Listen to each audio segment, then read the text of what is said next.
নমস্কাৰ। এগৰাকী নাৰীয়ে সন্তান জন্ম দিয়াৰ পিছত কিমান দিনলৈ স্তনৰ গাখীৰ খুৱাব লাগে সন্তানক? নাৰীৰ স্তনৰ পৰা গাখীৰ নোহোৱা হ'লে বা গাখীৰ কমি গ'লে কি কৰিব লাগে? বহুত নাৰীৰ সন্তান জন্ম দিয়াৰ পিছত স্তনত বেমাৰ লগা দেখিবলৈ পোৱা যায়। তেতিয়া সন্তানক কি খুৱাব লাগিব?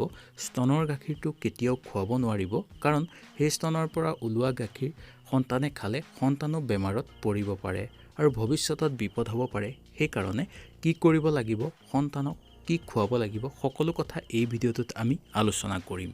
যদি ভিডিঅ'টো ভাল লাগে আপোনালোকে লাইক এটা কৰি আমাৰ মনোবল বঢ়াব আৰু আপোনালোকৰ বন্ধুবৰ্গকো এই ভিডিঅ'টো শ্বেয়াৰ কৰিব, যাতে তেওঁলোকেও এই কথাখিনি জানি সুন্দৰভাৱে উপকৃত হয়।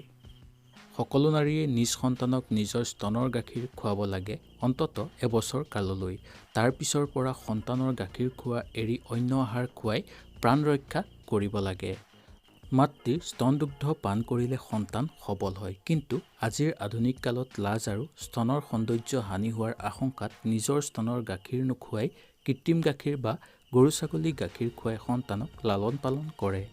তেনে কৰাটো একেবাৰে অনুচিত আৰু সেইটো কথা ডক্তৰেও কয় যে যিমান পাৰে মাকৰ গাখীৰ খুৱাব লাগে, কিয়নো কৃত্ৰিম গাখীৰ বা গৰু ছাগলীৰ গাখীৰ খুৱাই সন্তান লালন পালন কৰাত মাতৃত্ব বজাই নাথাকে। এইখিনিতে আমি এটা কথা কোৱা ভাল হ'ব। সন্তান জন্ম পোৱাৰ পাছত কিছুমান জননীৰ স্তনত বেমাৰ হোৱা দেখিবলৈ পোৱা যায়। তেনে জননী বেমাৰ সম্পূৰ্ণ আৰোগ্য নোহোৱালৈকে সন্তানক দুগ্ধপান কৰাৰ পৰা বিৰত থাকিব লাগে। স্তন অথবা দৈহিক যিকোনো ৰোগতেই মাতৃয়ে সন্তানক স্তনৰ গাখীৰ নোখুৱাই কৃত্ৰিম গাখীৰ বা গৰু ছাগলীৰ গাখীৰ পানী মিহলাই সামান্য চেনিৰ সৈতে তপতাই বা উতলাই চেঁচা কৰি সেই গাখীৰ খুৱাব লাগে। নহ'লে মাকৰ ৰোগ সন্তানৰ গালৈ যাব পাৰে। সেইটো কথা হোৱাটো কোনো মাতৃয়ে কামনা নকৰে। স্তনৰ অসুখ হ'লেই ডক্তৰৰ পৰামৰ্শ ল'ব লাগে।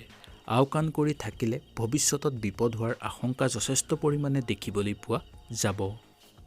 সুন্দৰকৈ আপোনালোকে বুজি পালে এই ভিডিঅ'টোৰ আৰু যদি কিবা জানিবলগীয়া আছে আপোনালোকে তলত মোক কমেণ্ট কৰিব, আৰু যদি বহলকৈ আপোনালোকে জানিব বিচাৰে তেতিয়াও মোক আপোনালোকে তলত কমেণ্ট কৰিব পাৰে। তেতিয়াহ'লে আজিলৈ আপোনালোকৰ ওচৰৰ পৰা বিদায় লৈছোঁ।